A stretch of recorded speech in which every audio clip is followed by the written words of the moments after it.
नमस्कार प्यारे बच्चों, स्वागत है आप सभी का आपके अपने भैरव एजुकेशन के यूट्यूब चैनल पर। बच्चों, हम पिछली क्लासेस में क्या कवर कर चुके हैं? 5.3 और 5.3 में क्वेश्चन नंबर 10 तक अपन आ चुके थे। 10वां क्वेश्चन अपना हो चुका था। चैनल को सब्सक्राइब कर लीजिए अगर नहीं किया है तो, और वीडियो को लाइक करके शेयर कर देना अपने दोस्तों के साथ में। आज अपन करने वाले हैं क्वेश्चन नंबर 11 से। एक्सरसाइज है 5.3 आपकी समांतर श्रेणी है ना। समांतर श्रेणियां नाम है वैसे, पर श्रेणी सब बोलते हैं तो मैंने भी श्रेणी लिख दिया है। समांतर श्रेणियां इंग्लिश में इसको बोल देते हैं अपन अर्थमेटिक प्रोग्रेशन। ठीक है, क्वेश्चन नंबर 11 पे आते हैं सीधा, बिना टाइम गंवाए। पेन कॉपी लेकर के बैठिएगा और चीज़ों को अच्छे से कवर कीजिएगा, कहीं कोई दिक्कत आपको नहीं आएगी। एक्सरसाइज 5.3 और क्वेश्चन नंबर 11 आपको दिख रहा होगा क्वेश्चन पूरा पूरा। यदि किसी एपी के प्रथम n पदों का योग 4n माइनस n स्क्वायर है, ठीक है, प्रथम n पदों का योग, ध्यान से देखिएगा इसको, प्रथम n पदों का योग, वो आपको क्या दे रखा है बाबू? वो दे रखा है आपको 4n माइनस n स्क्वायर। ये दिया है आपके सामने, प्रथम n पदों का योग दे रखा है। ठीक है, मतलब एक पद का योग निकालना है तो n की जगह 1 रखेंगे, 2 पदों का योग निकालना है n की जगह 2 रखेंगे, 10 का निकालना है तो 10 रख देंगे।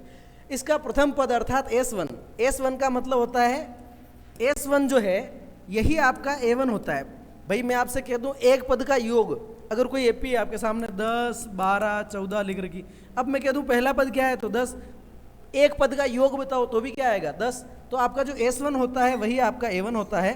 अब आपसे पूछ रहा है प्रथम 2 पदों का योग क्या है। अब आपसे पूछ रहा है क्या क्या निकालना है। देखो इसका प्रथम पद S1 क्या है, यानी कि आपको एक तो S1 निकालना है, S1 निकालना है। फिर आपसे कह रहा है कि प्रथम 2 पदों का योग क्या है, यानी कि आपको S2 निकालना है। और फिर आपसे पूछ रहा है इसी प्रकार तीसरे, 10वें और 9वें पद ज्ञात कीजिए। फिर इसी प्रकार तीसरे, 10वें और 9वें पद ज्ञात कीजिए। तीसरा पद का मतलब A3 निकालिए, 10वां यानी कि A10 निकालिए, और nवां पद यानी कि AN निकालिए। ये सारी चीज़ें आपको इस सवाल में फाइंड करनी। क्या क्या निकालना है बाबू?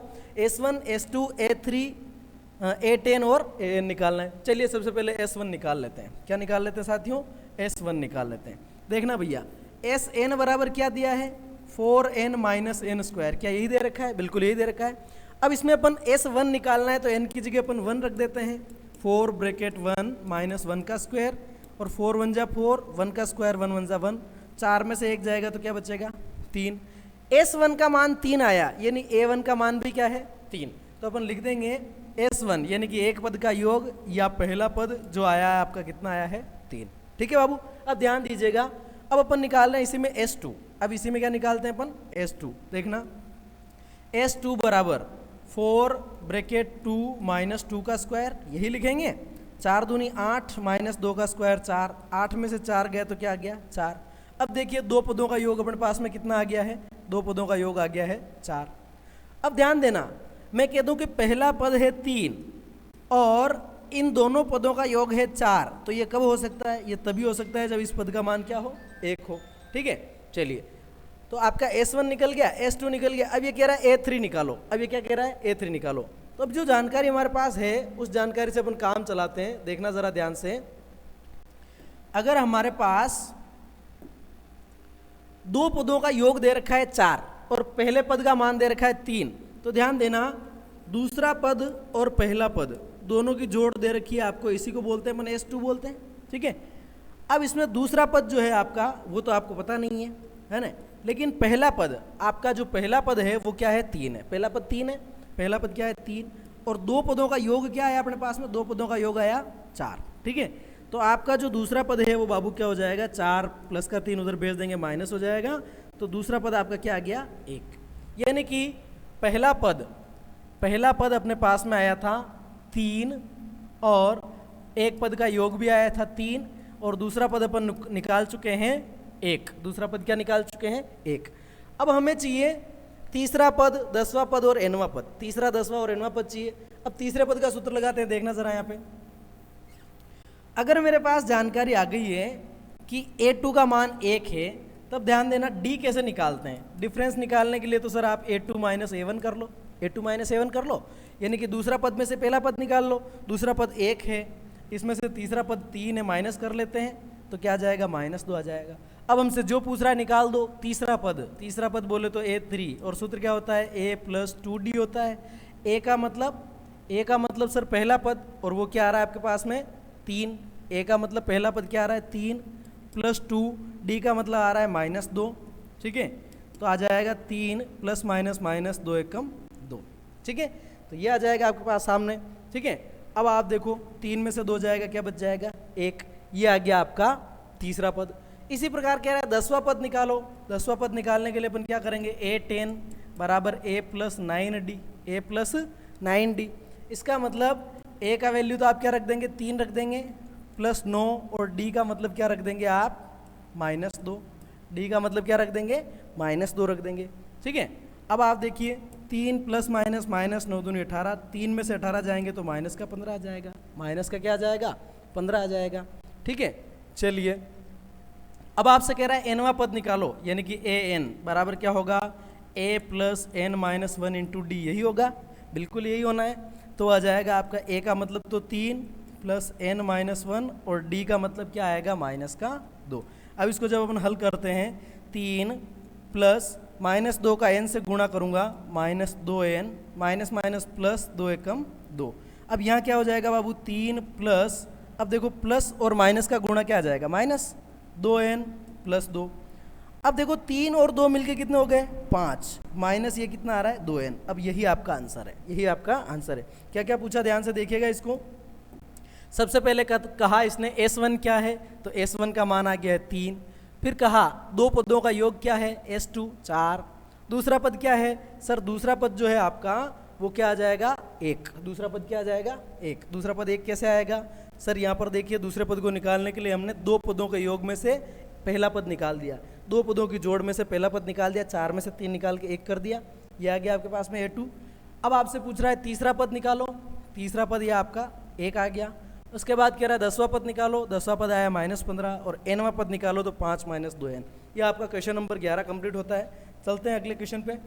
अब आ जाएगा आपका क्वेश्चन नंबर 12, ठीक है। ऐसे प्रथम 40 धन पूर्णांकों का योग ज्ञात कीजिए जो 6 से विभाज्य है। अब यहाँ पर एपीए में खुद बनानी पड़ेगी बाबू। 12th नंबर के क्वेश्चन को देखो, प्रथम 40 धन पूर्णांक का योग ज्ञात करो जो 6 से विभाज्य है। तो अब ध्यान से देखना, 6 से विभाज्य संख्या है। सबसे पहले तो 6 का भाग किस किस में जाता है, 6 का भाग किस किस में जाता है 6, 6 दूनी 12, 6 तिया 18, 6 चौक 24, इस तरीके से जाता है। अरे ये 6 से भाज्य संख्या है, अरे ऐसे प्रथम 40 धन पूर्णांकों का योग ज्ञात कीजिए जो 6 से विभाज्य हो। अब 6 का भाग जिस जिसमें जाता है ऐसी हमारे को 40 संख्याएं लेनी। कितनी संख्याएं लेनी है 40। तो आपकी एपी क्या बन जाएगी, आपकी एपी यही बन जाएगी 6, 6 दूनी 12, 6 तिया 18, इस तरीके से चलती जाएगी। अब इसमें आप देखो बाबू ए का मान क्या आ रहा है 6 आ रहा है, डी कितना आ रहा है डिफरेंस, सर डिफरेंस भी 6 का आ रहा है। जब 6 के विभाज्य पद देख रहे हैं अपन तो 12 में से 6 जाएगा, क्या बच जाएगा 6, डिफरेंस भी 6 आया। अब हमें क्या निकालना है योग। योग ज्ञात करने के लिए आपका कौन सा फॉर्मूला यूज आता है, योग ज्ञात करने के लिए तो सर अपन SN लगाते हैं, और वो होता है n/2 bracket 2a plus n-1 multiplied D, यही होता है। चलिए n का मतलब क्या रखना है सर, n का मतलब तो 40 कह रहा है ना, बस तीनों चीज़ें हैं अपने पास, रख दीजिए। n का मतलब 40/2 कोष्टक 2, a का मतलब तो 6 आ रहा है सर। n-1 यानी कि 40 - 1, सीधा मैं 39 लिख देता हूँ, और d का मान क्या आ रहा है 6, ठीक है। बस इसको कर लेंगे सोल्व, यहाँ पे आएगा 20, यह आएगा 6 दूनी 12, 39 का 6 से गुणा 6 नम 54, 5 बचे 6 × 18 और 5 × 23। अब इनको अपन मिला देंगे और 20 से गुणा कर देंगे, 34 में 12 मिलाएंगे, 35, 36 और 46, 246, 246 का अपन 20 से गुणा करेंगे 0, और यह आ जाएगा आपका 492। कितना आ जाएगा 492, ठीक है। 6 दूनी 12, 2 कैरी 1, 4 दूनी 8 और 1 9, 2 दूनी 4, 4920 आपका S आ जाएगा। 40 धन पूर्णांकों का योग जो 6 से विभाज्य है। प्रथम 40 धन पूर्णांक जिनमें 6 का भाग जाता है उनकी जोड़ क्या आ रही है आपकी 4920, 4920, ठीक है। शुरू करते हैं क्वेश्चन नंबर 13, प्रश्न 13वें को देख लीजिए। इसको यहाँ से मैं इरेज कर रहा हूँ, है ना, मिटा देता हूँ इसको यहाँ से मैं।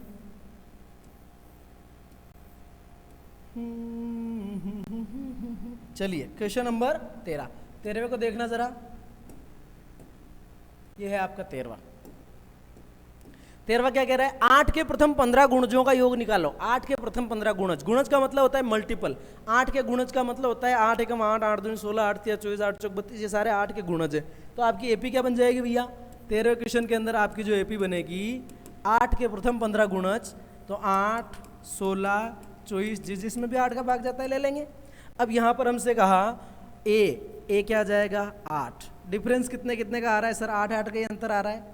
और एन का मान क्या लेना है सर 15, एन का मान क्या लेना है अपने को 15, क्योंकि 15 गुणजों की बात कर रहा है। बस यहाँ पर मान रख देते हैं, एन का मतलब 15/2 कोष्टक 2, ए का मतलब 8, ठीक है, प्लस n माइनस 1, 15 में से 1 गया 14 और d का मतलब 8, ठीक है। इनको मिला के 15/2 और ये हो जाएगा आपका 16, और 14 को 8 से जब हम गुणा करते हैं, ठीक है, तो 14 8 कितना हो जाता है 14 5 70, 14 6 84, 14 7 98 और 14 8 112, है ना। अब इनको अपन क्या कर लेंगे, मिला लेंगे।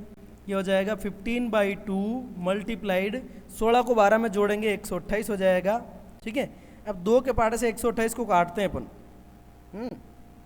तो आ जाएगा आपका 6 4 64, और 15 और 64 को अपन क्या कर लेंगे, मल्टीप्लाई कर लेंगे। 15 और 64 का गुणा करके आप खुद यहाँ पर आंसर कमेंट करिएगा कि इस क्वेश्चन के अंदर कितने आंसर आ रहे हैं, ठीक है। 13वें क्वेश्चन के आंसर आप कमेंट करिए, 15 और 64 का गुणा कर लीजिए, आपके आंसर्स आ जाएंगे। अब इसको चलते हैं अपन क्वेश्चन नंबर 14 पर। 14वें क्वेश्चन की बात करते हैं। यहाँ 15 और 64 का गुणा करके आप आंसर निकालेगा, मैं लिख देता हूँ, कोई भुलक्कड़ भूल जाए तो क्या करना है आपको, 15 × 64 करना है, इसका आंसर आ जाएगा, ठीक है। चलिए अब देख लेते हैं अपन क्वेश्चन नंबर 14 को देखिए।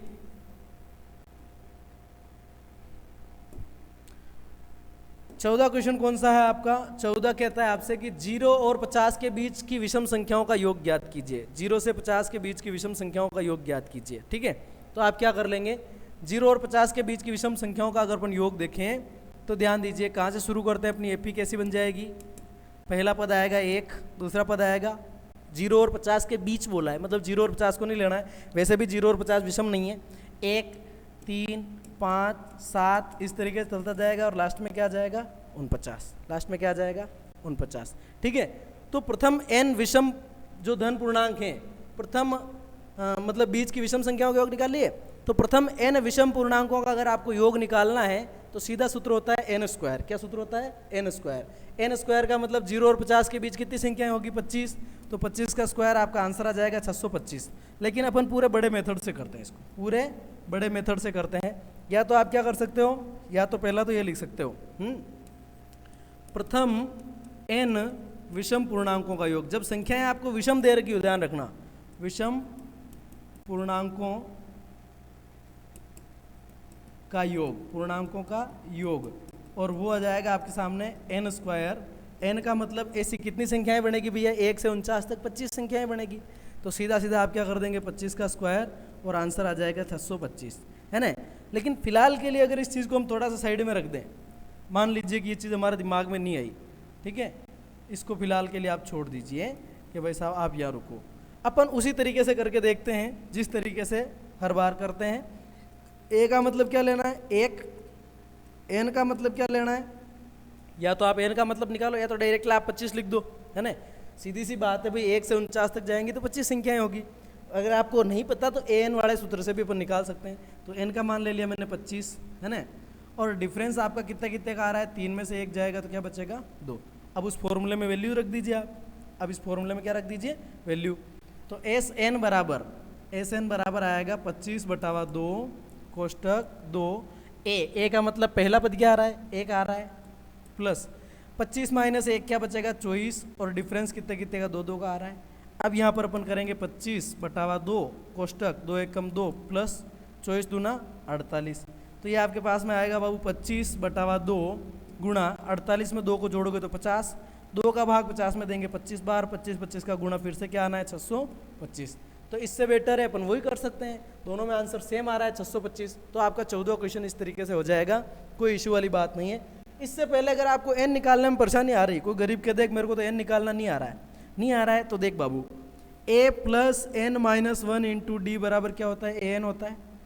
a का मतलब 1, n - 1, n तो हमें नहीं पता, -1 डिफरेंस 2 2 का आ रहा है, an क्या आ रहा है आपका 49 आ रहा है, यानी कि n - 1 बराबर 49 है। 1 को भेजेंगे तो माइनस हो जाएगा, क्या बचेगा 48, और इस गुणे के 2 को कहाँ भेज देते हैं नीचे भेज देते हैं।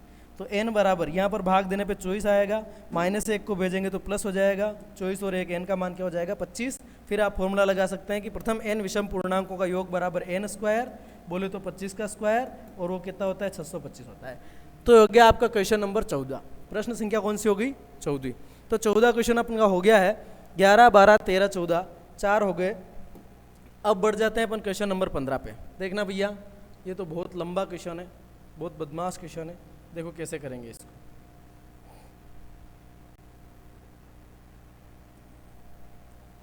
इस क्वेश्चन को मैं नीचे लगा रहा हूं यहाँ पे, आप यहाँ से पढ़ लीजिएगा इसको। देखना जरा, ये हो जाएगा आपका। यहाँ से कोई सा भी एक पेन ले लेता हूँ मैं। देखो, निर्माण कार्य से संबंधित किसी ठेके में एक निश्चित तिथि के बाद कार्य को विलंब से पूरा करने के लिए जुर्माना लगाने का प्रावधान है। यूँ समझिए कि भाई साहब किसी निर्माण कार्य का ठेका दे दिया ठेकेदार को, पुल बनाना है, एक मकान बनाना है, कब्र बनानी है सोने के लिए, जो कुछ भी बनाना है ठेका दे दिया। उसमें क्या हुआ, पैसे फिक्स हो गए, दिन फिक्स कर लिए, इस डेट तक बन जाना चाहिए। उसके बाद अगर लेट होगा तो ठेकेदार को जुर्माना भरना पड़ेगा। क्या भरना पड़ेगा? जुर्माना।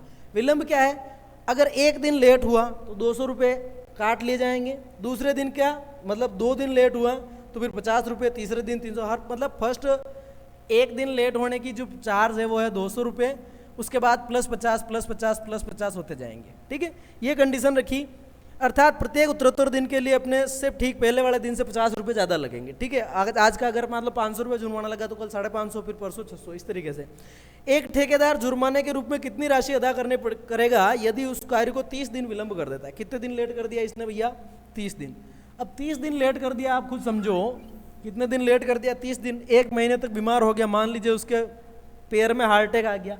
अब क्या कर लेगा वो, उसकी एपी बनेगी। सबसे पहले दिन का 200 रुपये जुर्माना, फिर 250 रुपये जुर्माना, फिर 300 रुपये जुर्माना, इस तरीके से उसका जुर्माना चलता जाएगा सर, बिल्कुल चलता जाएगा, इसमें कहीं कोई इशू नहीं है। तो इसका मतलब सर ए का वैल्यू तो ये 200 ले लेंगे अपन, और डिफरेंस कितने कितने का 50, क्योंकि हमें क्लियर कह रखा है 50 रुपये बढ़ते जाएंगे। ठीक है, तो आप चाहें तो ये भी कर सकते हैं 250 - 200 और बाकी डायरेक्टली 50 लिख दो। एन कितने दिन लेट किया काम को? 30 दिन। बस सीधा सीधा आपको एस एन का फॉर्मूला लगाना है। कौन सा फॉर्मूला लगाना है? S N. चलिए एस एन क्या कह रहा है देखना जरा। तो मेरी क्या है कि हाइट कम है, नीचे गदेला लगा रखा है, फिर भी मैं पूग नहीं रहा हूँ, तो मैं ऐसे ही सरका के काम करूँगा। S N equals n/2 bracket 2a plus n-1 multiplied d। It's your formula. S N means 30 equals 30/2 bracket 2 multiplied 200, A की वैल्यू है, प्लस n-1। 30 दिन लेट किया है तो 30 - 1 कितना हो जाएगा? 29। और d का मान क्या ले लेना है? डिफरेंस कितना आ रहा है? 50 का, तो यहाँ पर गुणा हो जाएगा 50 से, और कोष्टक को कर देंगे बंद। 30/2 का मतलब 15, 200 का 2 से गुणा 400, प्लस 29 का 50 से गुणा करेंगे तो आ जाएगा 145। अब इनको अपन एडअप कर देंगे, ये आ जाएगा आपका 15 × 1850। क्या आ जाएगा भैया? गुणा सही है ना राहुल जी? चेक करना। 9 × 45, 4, 2 × 5 10 और 4 14। ठीक है, 1450 में 400 जोड़ दिए, 1850 हो गए। 1850 का गुणा 15 से कर देंगे, एंड इट इज़ 0। 15 × 75, 7, 15 × 8 = 120, 27, 12, 15 × 15 12, 27,750 रुपये समथिंग ये होना चाहिए। चेक कर लीजिएगा इसको, है ना। आगते में ऐसे ही होता है, वैसे गलती आएगी नहीं, पर फिर भी कहीं आ सकती है।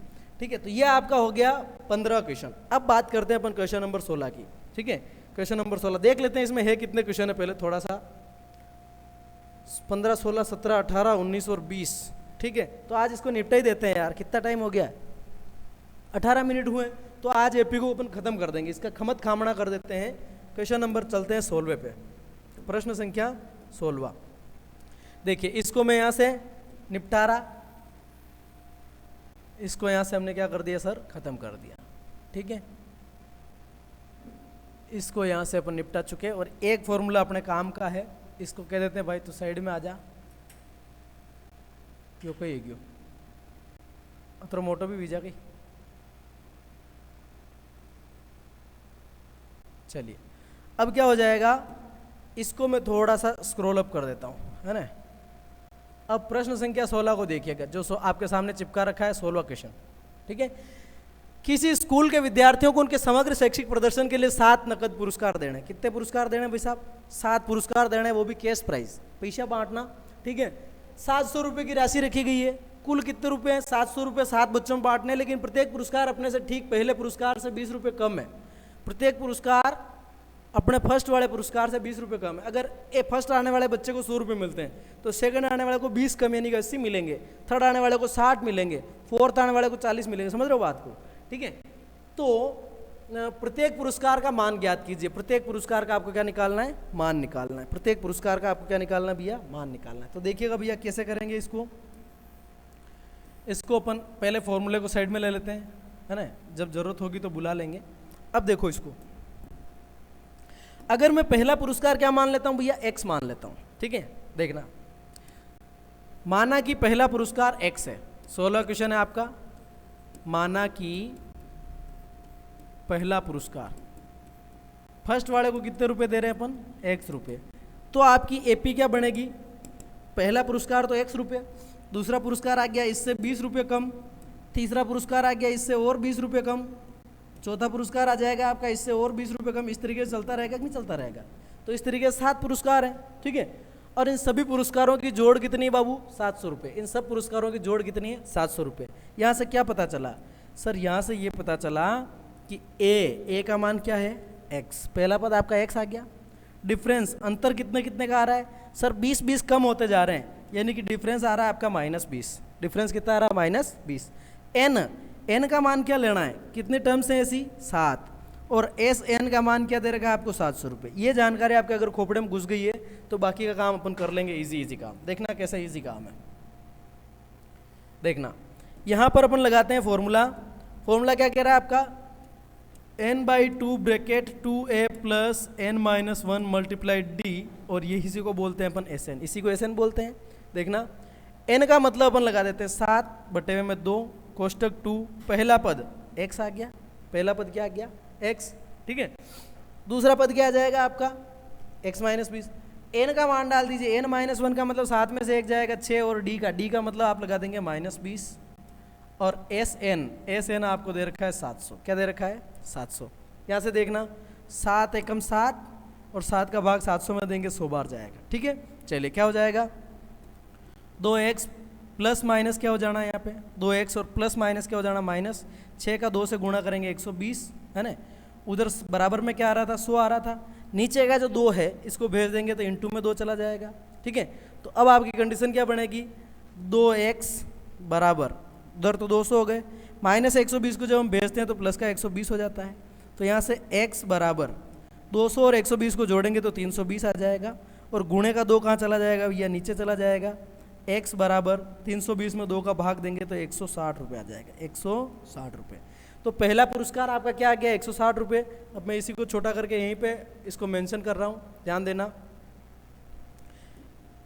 x बराबर क्या आया? 160 रुपये। तो ये आपका क्या हो गया? पहला पुरस्कार। पहला पुरस्कार, है ना। इसलिए दूसरा पुरस्कार इससे कितना कम है बाबू? 20 रुपये कम है। दूसरा पुरस्कार हो जाएगा 160 में से 20 कम कर दो, क्या आ जाएगा? 140, है ना। तीसरा पुरस्कार और 20 रुपये कम कर दो, तो 140 में से और 20 कम कर देंगे अपन। 140 में से और 20 कम कर दिए तो 120। इस तरीके से आप सातों पुरस्कार लिख लेंगे। क्या सातों पुरस्कार कौन कौन से आएंगे? 160 रुपये, 140 रुपये, 120 रुपये, फिर 100 रुपये, फिर 80 रुपये, फिर 60 रुपये, फिर 40 रुपये। 1 2 3 4 5 6 7। अब इन सबको अगर अपन जोड़ेंगे तो कितना आ जाएगा? 700 आ जाएगा। देखो 60 और 40 100 हो गए, 100 और 100 200 हो गए, 200 और 300 500 हो गए, और ये हो गए 600 700। 700 रुपये टोटल मिला के आ जाएंगे आपके। अब बात करते हैं अपन क्वेश्चन नंबर 17 की। क्वेश्चन नंबर 17 की बात करते हैं सर। क्वेश्चन नंबर 17 की बात करते हैं। क्वेश्चन नंबर 17 देखना ज़रा, है ना। इसी सवाल को अपन एक अलग और सरल तरीके से भी कर सकते थे, पर क्योंकि सवाल समांतर श्रेणी का है इसलिए समांतर श्रेणी का ही सूत्र लगाया है इसमें। ठीक है, चलिए अब है question number 17। Question number 17, question number 17। चलिए 17 की बात करते हैं बाबू।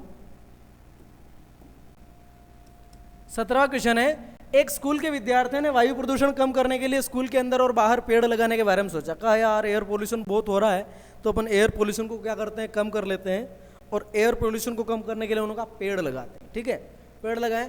यह निर्णय लिया गया कि प्रत्येक कक्षा का एक अनुभाग अपनी कक्षा की संख्या के बराबर पेड़ लगाएगा। उदाहरणार्थ कक्षा 1 का एक अनुभाग, एक अनुभाग का मतलब सेक्शन, कक्षा 1 में जितने भी सेक्शन हो पहली का एक सेक्शन एक पेड़ लगाएगा, है ना, और कक्षा 2 का एक अनुभाग 2 पेड़ लगाएगा, तीसरी का एक अनुभाग 3 पेड़ लगाएगा, इत्यादि। इस तरीके से 12वीं कक्षा तक चलेगा। पहली से 12वीं तक के बच्चे प्रत्येक कक्षा के 3 अनुभाग हैं, यानी पहली में भी 3 सेक्शन है ABC, दूसरी में भी 3 सेक्शन ABC, चौथी में भी ABC। इस तरीके से है। इस स्कूल के विद्यार्थियों द्वारा लगाए गए कुल पेड़ों की संख्या कितनी होगी? अब ध्यान से समझ लेना बात को। ये पहली क्लास है, इसमें 3 सेक्शन है, एक एक पौधा तीनों लगाएंगे, तो पहली वालों ने कुल कितने पौधे लगाए? 3। इसी तरीके से दूसरी क्लास के अंदर भी 3 सेक्शन है, ये पहला सेक्शन 2 पौधे, दूसरा भी 2, तीसरा भी 2, तो ये कितने पौधे लगाएंगे? 6 पौधे। इसी तरीके से अगर मैं तीसरी क्लास की बात करूं तो तीसरी वाले 3 सेक्शन और ये 3-3 पौधे लगाएंगे, तो ये कितने पौधे हो गए? 9 पौधे। इसका मतलब आपकी समांतर श्रेणी क्या बन रही? 3, 6, 9, इस तरीके से चलता रहेगा। ठीक है, तो ध्यान देना। तो अपन क्या लिखेंगे? यहाँ लिखेंगे कक्षा 1 द्वारा लगाए गए पौधे। कक्षा 1 द्वारा लगाए गए पौधे। कक्षा 1 कितने पौधे लगाएगी बेटा जी? 1 + 1 + 1, तो कुल मिला के पहली वाले कितने पौधे लगाएंगे? 3, क्योंकि हर कक्षा में 3-3 सेक्शन है ना। कक्षा 2 द्वारा लगाए गए पौधे 2 + 2 + 2, और कितने पौधे? 6। कक्षा 3 द्वारा लगाए गए पौधे 3 + 3 + 3 = 9। इसलिए आपकी एपी क्या बन जाएगी बेटा जी? एपी बनेगी 3, 6, 9, और इसी तरीके से चलती रहेगी। कितनी कक्षा है बेटा जी? 12 क्लासेज हैं। 12 क्लासेज, तो ध्यान से देखना इसको। ए का मान क्या ले लेंगे? 3। डिफरेंस कितने कितने का आ रहा है सर? 6 में 3 गया तो 3। एन का मान, कितनी कक्षाएं हैं? 12, तो इस तरीके से एन का मान 12 आ जाएगा। अब हमें योग निकालना है। योग के लिए कौन सा सूत्र लगाते हैं? एसएन का सूत्र लगाते हैं। चलिए एसएन का फॉर्मूला लगा देते हैं। मैं इसको थोड़ा सा यहाँ से उठा के उस तरीके से पटक देता हूँ, ठीक है, ताकि अपना काम आसान हो जाएगा, है ना। परिवारों में आसपास में ऐसा होता है, अगर कोई किसी के रोड़ा अटकाता है तो लोग उसको उठा के बाहर पटक देते हैं ना, जिंदगी से भी पटक देते हैं, तो अपन को किसी के रोड़े नहीं अटकाना है, ठीक है। अब यहाँ पर एसएन का फॉर्मूला लगाते हैं। SN = n/2 bracket 2a + n-1 × d। SN का मतलब बाबू सम ऑफ n टर्म्स है, इसका मतलब n पदों का योग है, ध्यान रखना, बेंडा नहीं होना। एसएन कोई खाने की चीज़ नहीं है।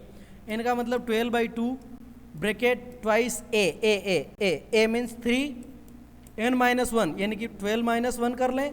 d का मतलब क्या आ रहा है? 3 आ रहा है, डिफरेंस 3-3 का आ रहा है, ठीक है। इसको हल करेंगे 6, ये 2 तिया क्या हो गए? 6 हो गए। 12 में से 1 गया 11, 11 तिया 33 हो गए। 33 में 6 जोड़ते हैं अगर, तो 33 और 6 39 हो जाएंगे। 39 का 6 से गुणा करेंगे, 240 में से 6 निकाल लो, 233 पौधे, ठीक है। 9 छंग 54, 34 गलत कर लिया ना, 34 आएंगे। 9 छंग 54, 5 6 तिया 18 और 5 23। तो इस तरीके से आपका क्वेश्चन नंबर 17 हो गया, 17 वाला क्वेश्चन हो गया।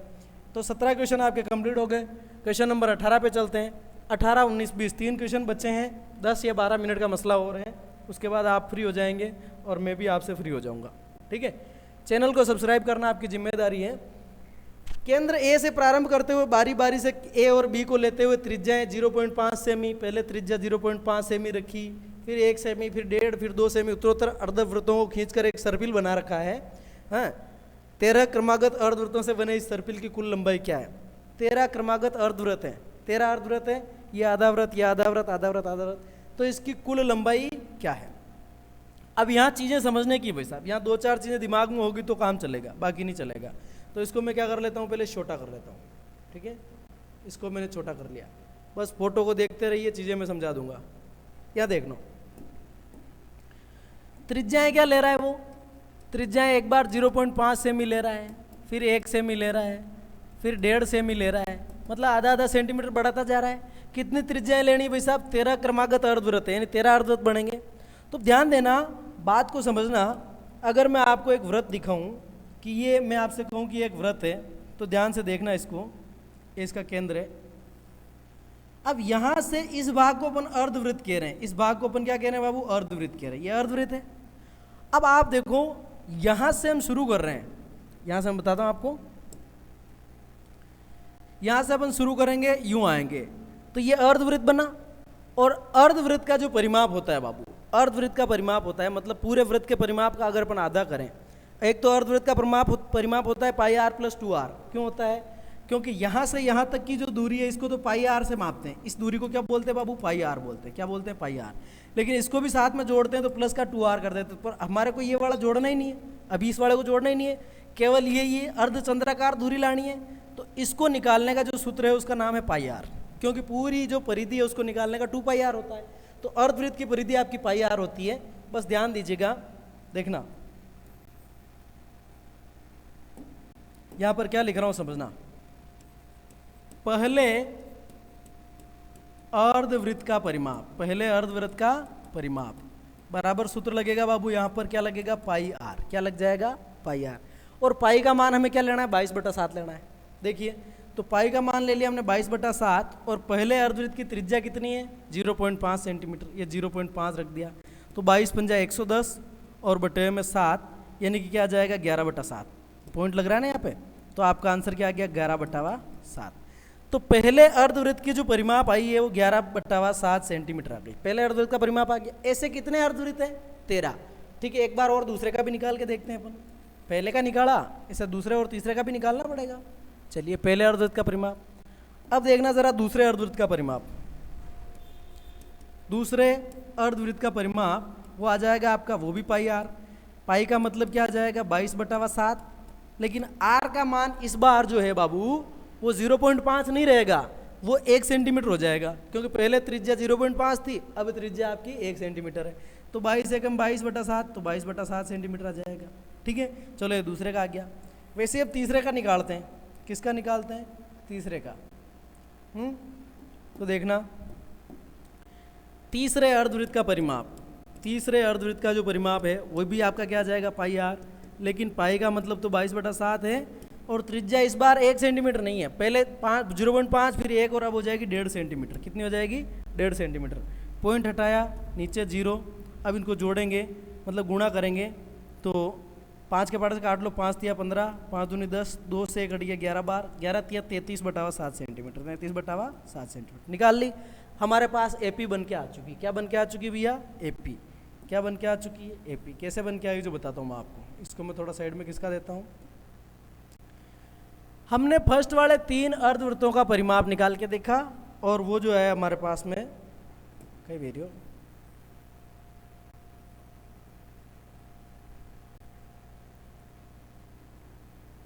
इसको मैं छोटा कर देता हूं ताकि आपको जानकारी में रहे कि मास्टर ने क्या किया। फंसा दूं यहीं पे यार, यहाँ बैठ जा भाई। ठीक है, अब देखना हमारे पास एपी क्या बन के आई बाबू, जो हमें जोड़ करनी है। सबसे पहले तो आया 11/7 सेंटीमीटर, उसके बाद आया 22/7 सेंटीमीटर, उसके बाद आया 33/7 सेंटीमीटर। क्या इसी तरीके से चल रहा है, कहाँ तक चल रहा है, इससे 13 अर्धवृत्त है। कितने हैं, 13। अब देख लीजिएगा इसमें क्या कर लेंगे अपन, इसमें अपन ये कर लेंगे, ए का मान तो रख देंगे 11/7, है ना। और डी कैसे निकालते हैं सर, इसमें से इसको घटाते हैं, दूसरे पद में से पहले पद को घटाते हैं, यानी कि 22/7 में से आप 11/7 को माइनस कर लेंगे, तो आपका आंसर 22 - 11 और बटे में 7 आ जाएगा। तो डी का मान 11/7 आया, यानी कि ए का मान भी 11/7 और डी का मान भी क्या आ गया, 11/7। ए और डी के मान आपके पास आ चुके हैं। अब देखो एन कितना लेंगे, एन कितने पद हैं इसमें, 13 पद हैं, और हमें निकालना है एस एन। कुल मिला के वापस में लास्ट में हम वहीं पे आ गए कि हमें कुल मिला के अभी एस एन निकालना है। क्या निकालना है, एस एन। क्या होता है, n/2 कोष्टक 2a + n - 1 × d। ठीक है, कर लेते हैं गणना। देखेगा n/2, n/2 का मतलब 13/2 कोष्टक 2। पहला पद है आपका 11/7, पहला पद क्या है, 11/7। n - 1, 13 में से 1 गया तो क्या बचेगा, 12 × d। d का मान है आपका 11/7। ठीक है, बस इसको आपको हल करना है, इसको आपको क्या करना है, हल करना है। तो अब मैं बाकी की चीज़ें हटा दे रहा और इसको केवल इसी को हल करके दिखा रहा हूँ मैं आपको। ठीक है, बाकी चीज़ें मैं यहाँ से हटा रहा हूँ। ये आपका परिमाप कैसे आया, क्या हुआ, जो मैं आपको समझा चुका हूँ, आप ध्यान रखिएगा इसका।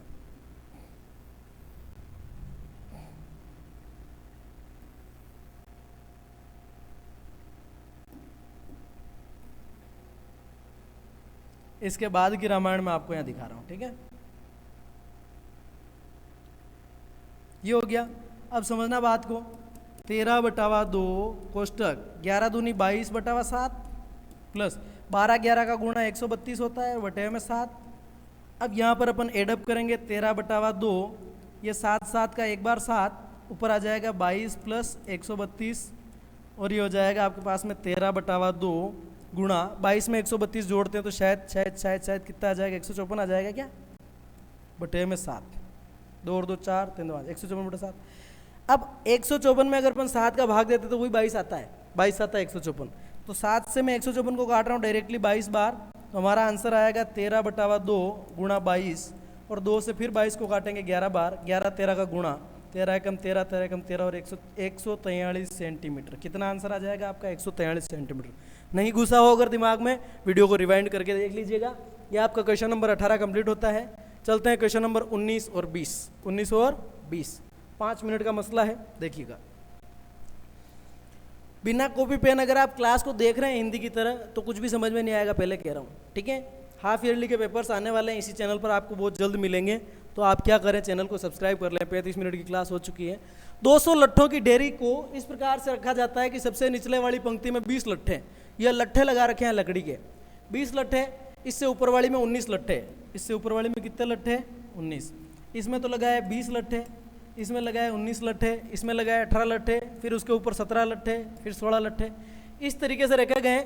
और सबसे ऊपर वाली पंक्ति में कितने लट्ठे होंगे। अब आपसे पूछ रहा है ये 200 लट्ठे कितनी पंक्तियों में रखे गए हैं। पहला तो आपसे कह रहा है कि कुल मिला के 200 लट्ठे हैं, कितनी पंक्तियों में रखे गए हैं। कितनी पंक्तियों का मतलब आपको n का मान पूछ रहा है। फिर पूछ रहा है सबसे ऊपरी पंक्ति में कितने लट्ठे हैं, ऊपर वाली पंक्ति में कितने लट्ठे हैं, यानी कि आपको an का मान पूछ रहा है। एक तो n पूछा है, एक an का मान भी आपसे पूछ रखा है, ठीक है। अब यहाँ पर आप देखो क्या होगा, मैं बताता हूँ आपको।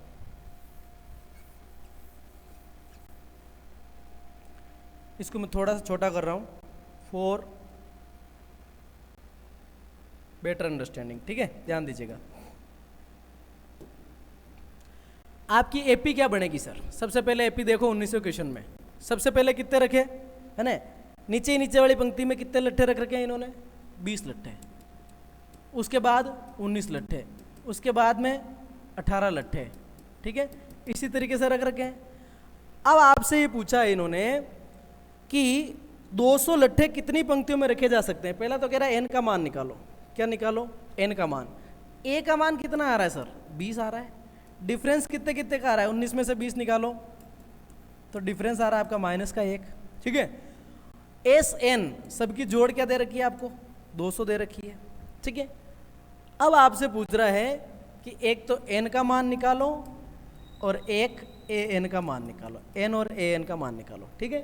चलिए एस एन का फॉर्मूला लगाते हैं सबसे पहले अपन। कौन सा फॉर्मूला लगाते हैं, एस एन। देखना जरा, सबसे पहले अपन लगा देते हैं एस एन का फॉर्मूला। एस यहां पर देखिएगा n बटे हुए 2 कोष्टक 2a plus n-1 into D, इसी को बोलते हैं एस एन। क्या यही एस एन है।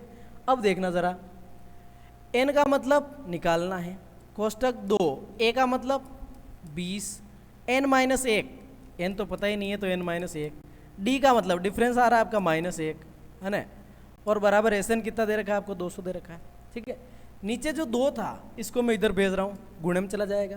क्या हो जाएगा, n कोष्टक 20 दूना कितना हो गया 40 प्लस कोष्टक -1 का n से -n, माइनस प्लस 1 एकम 1, और कोष्टक बंद इधर कितना आ गया आपका 400 आ गया, ठीक है। अब क्या हो जाएगा, अब हो जाएगा सर 40 और 1 हो जाएगा आपके 50, 40 और 1 तो कितने हो गए 50, माइनस क्या बच रहा है n बराबर क्या आ रहा है आपका 400, ठीक है। इसके बाद की कैलकुलेशन करते हैं, इसको थोड़ा छोटा करना पड़ेगा।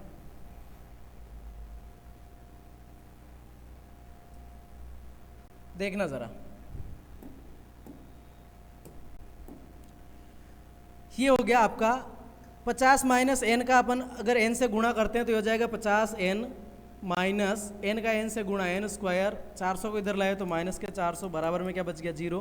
पहले एन स्क्वायर को लिखना पड़ेगा, फिर 50 एन को लिखना पड़ेगा, फिर -400 को लिख के बराबर में 0।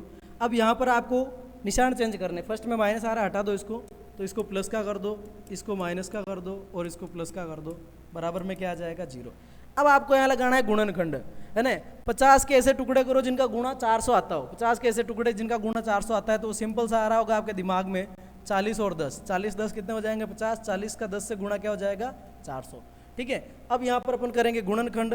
वो गुणनखंड कैसे करेंगे जो समझना बात को, n स्क्वायर 50n को मैं लिख रहा हूँ -10n -40n और प्लस 400 बराबर में 0। ठीक है, सब लगा दिया। अब देखना यहाँ कॉमन है n माइनस n काट के 10 -40 कॉमन 40 40 काट के n माइनस प्लस माइनस 40 दही 400 बराबर में क्या बचना है 0। अब देखो एक तो आया n-10 और एक आया n-40 बराबर 0। तो n बराबर n-10 के बराबर 0 रखेंगे तो n का मान क्या जाएगा 10, और n-40 रखेंगे तो आपका -40 को भेजेंगे तो बराबर आ जाएगा प्लस का 40। पर अब आप ध्यान से देखना, क्या देखना, इधर देखना, ये आपके लट्ठे रखे हुए हैं, ये आपके लट्ठे रखे हुए हैं, नीचे ही नीचे तो 20 है, उसके बाद 19 फिर 18, मतलब घटते जा रहे हैं लट्ठे, क्या होते जा रहे हैं कम होते जा रहे हैं। इसका मतलब जो लट्ठों की संख्या है वो 20 से तो ज़्यादा नहीं आ सकती, ऊपर तो घटते जा रहे हैं। तो लट्ठों की संख्या आप बताओ 40 मानेंगे कि 10 मानेंगे, आप बताओ। मतलब 200 लट्ठे कितनी पंक्तियों में रखे गए, ये n का मान है। ठीक है, ये n का मान है, n का मान है, n का मान फिलहाल 10 और 40 दोनों रखते हैं अपन। अब ये पूछ रहा है हमसे, क्या पूछ रहा है, सबसे ऊपरी पंक्ति में कितने लट्ठे हैं, यानी कि an का मान निकालना है। वो क्या निकालना है, an का मान निकालना है। तो an का मान निकालते हैं, पहले n बराबर 10 लेके और फिर दूसरा निकालेंगे 40 लेके। तो कहाँ संभव है और कहाँ संभव नहीं है बता दूंगा मैं आपको। ठीक है, देखिए अगर मैं n बराबर क्या ले लेता हूँ 10 ले लेता हूँ, तब आपका an बराबर क्या आएगा a plus n-1 into D, यही आएगा। ठीक है, तो a क्या आ जाएगा आपका, सर a में तो 20 थे, n-1 n 10 ले लो तो 10 माइनस 1 क्या बचेगा 9, और d का मतलब -1 है ना। तो 20 प्लस माइनस माइनस 9 एकम 9 यानी कि 11। अगर मैं कुल पंक्तियों की संख्या 10 मानता हूँ तो ऊपर ही ऊपर वाली पंक्ति में कितने लट्ठे आएंगे भैया, ऊपर ही ऊपर सबसे ऊपर 11 लट्ठे आएंगे, है ना। लेकिन अगर मैं n बराबर 40 मानता हूँ तो an बराबर a plus n-1 into D, और यह आ जाएगा a का मतलब तो 20 प्लस n-1, 40 में से 1 गया तो 39, d का मतलब -1, तो 20 प्लस माइनस माइनस 39, 20 में से 39 जाएंगे तो माइनस के 19। इसका मतलब ये कह रहा है कि ऊपर ऊपर वाली पंक्ति में -19 लट्ठे हैं। तो लट्ठे कभी माइनस में हो सकते हैं क्या, तो लट्ठे माइनस में संभव नहीं है, इसलिए यहाँ पर लिखेंगे अपन संभव नहीं, संभव नहीं, है ना। an का मतलब 19 संभव नहीं है माइनस का, और n का मतलब 40 भी संभव नहीं है। तो आपका n का मान कितनी पंक्तियां हैं 10, और सबसे ऊपरी पंक्ति में कितने लट्ठे हैं 11। अब और कुछ पूछ रहा है क्या हमसे, और तो सर मेरे ख्याल से तो कुछ पूछेगा नहीं। ठीक है, सबसे ऊपरी पंक्ति में कितने लट्ठे हैं, तो सबसे ऊपरी पंक्ति में आपके लट्ठे आ गए 11। कितने लट्ठे आ गए 11, और कुल कितनी पंक्तियां हैं, तो कुल कितनी पंक्तियों का आंसर अपना आ चुका है बाबू 10। ठीक है, अब अपन करेंगे क्वेश्चन नंबर 20। बस आलू दौड़ कर लेते हैं और छुट्टी। ठीक है, आलू दौड़ कर लेते हैं और छुट्टी। 20वें क्वेश्चन में आलू दौड़ करनी है। देखो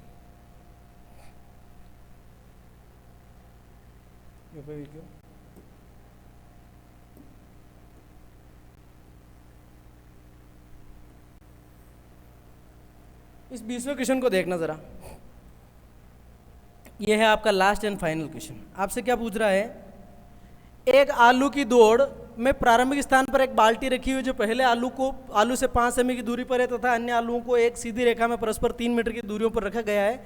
इस रेखा पर 10 आलू रखे गए हैं। देखिए आकृति 5.6, आकृति 5.6 शायद ये PDF काटने में कट गई, अब मेरे को पता ही नहीं है आकृति में क्या दे रखा है, पर अपन इस सवाल के बेस पे इसको करने की कोशिश करते हैं। जो सवाल लैंग्वेज लिख रखी है, आकृति आप अपने अंदर देख लीजिएगा। ठीक है, एक आलू की दौड़ में प्रारंभिक स्थान पे एक बाल्टी रखी गई है, वो यूं कह रहा है जो समझ लेना।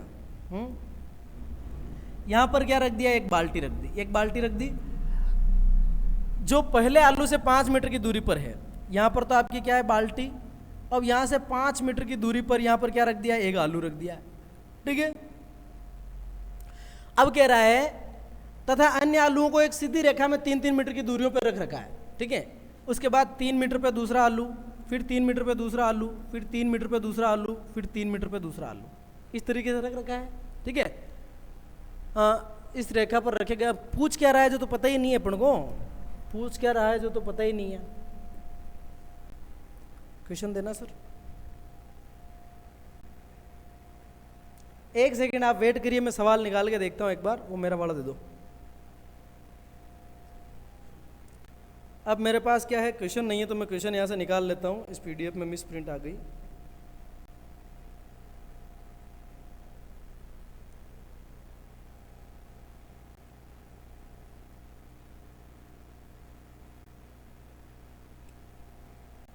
AP 5.3 question 20।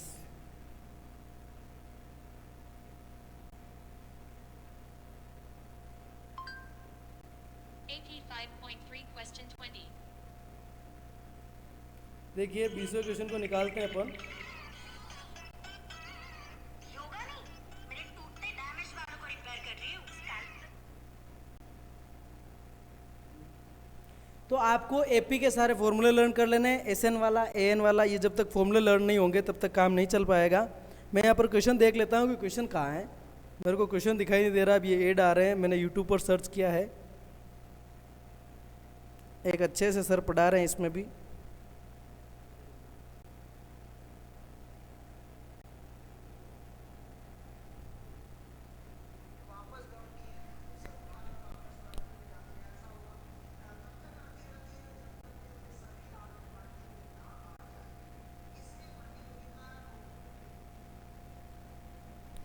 चलो अब यहाँ पर क्या है भैया, एक लड़की है यहाँ पर खड़ी है, वो आलूओं को ले लेके टोकरी में रख रही है।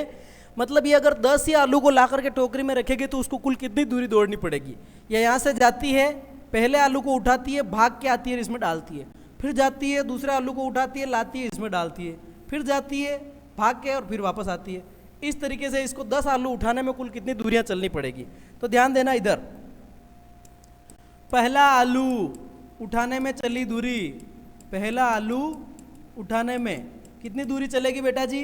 5 मीटर तो यूं जाएगी और 5 मीटर वापस आएगी, तो आपकी चलेगी वो 5 + 5 यानी कि 10 मीटर चल जाएगी पहला आलू लाने में। ठीक है, दूसरा आलू उठाने में इसी तरीके से वो सेकंड वाला आलू लाएगी, तब वो कितनी चलेगी? 5 और 3 8 मीटर चलेगी, 8 चलेगी और 8 वापस आएगी, तो 8 + 8 16 मीटर चलेगी दूसरा आलू लाने में। ठीक है, इसी प्रकार से वो तीसरा आलू लाएगी, तीसरा आलू लाने में वो चलेगी बेटा जी देखो 5 और 3 8 और 3 11 मीटर तो जाएगी ना, 11 मीटर आएगी, तो 11 + 11 ये कितनी चल जाएगी? 22 मीटर। यहाँ से आपकी क्या बन गई सर? एपी बन गई। यहाँ से आपकी क्या बन गई? एपी बनी है 10 16 22, और ऐसे उसको कितने आलू उठाने? 10 आलू उठाने। तो यहाँ से क्या क्या समझ में आया? ए का मतलब 10, डिफरेंस कितना आ रहा है? 16 में से 10 निकालो 6, 22 में से 16 निकालो तो भी 6, यानी कि 16 - 10 करके मैं क्या लिख देता हूँ? 6। एन आलूओं की संख्या कितनी है? 10। अब आपको निकालना है गुल्लू कितनी दूरी चलेगी, एस एन का वैल्यू निकालना है। एस एन का फॉर्मूला लगा दूँ सीधा, S N equals n/2 bracket 2a + n-1 × d and bracket बंद कर देंगे। एन का मतलब 10 आलू बटे में 2 पहला, ए का मतलब कितना आ रहा है सर? 10 आ रहा है। ए का मतलब क्या आ रहा है? 10। n-1 यानी कि 10 में से 1 जाएगा, क्या बचेगा? 9, और डिफरेंस कितने कितने का आ रहा है? 6 का। बस सिंपल सा क्वेश्चन है। मेरे पास क्वेश्चन नहीं था इसलिए थोड़ा टाइम लग गया। 2 × 2 = 20 हो जाएगा, 9 × 6 = 54 हो जाएगा, 54 और 20 मिला के 74 हो जाएंगे। 5 का गुणा आप जब 74 से करेंगे तो आ जाएगा 740 का आधा हड़ा 320 370 कितना आ जाएगा भैया? 370 मीटर। 370 मीटर। 4 × 5 = 20 का 0 2 5 7 35 36 37। तो आपकी प्रश्नावली 5.3, यानी कि हम अब तक क्या क्या कर चुके हैं बाबू? प्रश्नावली 1 2 3 4 और 5 एक्सरसाइज अपनी कंप्लीट हो चुकी है। अब हाफ ईयरली के पेपर, टेस्ट के पेपर, प्री बोर्ड के पेपर ये भी आना आपके शुरू हो जाएंगे। कक्षा 9 का भी मटेरियल आ रहा है, 10 का भी आ रहा है, 2-3 दिन बाद 8वीं का भी आएगा। तो आप चैनल को सब्सक्राइब कर लें, चैनल पे बने रहें। एक समांतर श्रेणी ये ऐसी सूची होती है, बन लीजिए था। ठीक है, इनमें कोई विशेष मामला नहीं है क्योंकि सारा सब कुछ मैंने समझा दिया है आपको। यहाँ पर ये देख लीजिए, है ना, यहाँ पर एक एपी का जो व्यापक रूप है वो आपको ये दे रखा है यहाँ पर। अब तो आपको भी घबराहट आ गई होगी, अब इसको हम छोड़ देते हैं। ठीक है, ये चीज़ें आप लर्न कर लीजिएगा। बाकी मिलते हैं नेक्स्ट क्लास में, तब तक के लिए धन्यवाद। सब्सक्राइब जरूर करना है, कम से कम 10 दोस्तों को शेयर करना है ताकि चैनल को थोड़ी हाइक मिले। Thank you.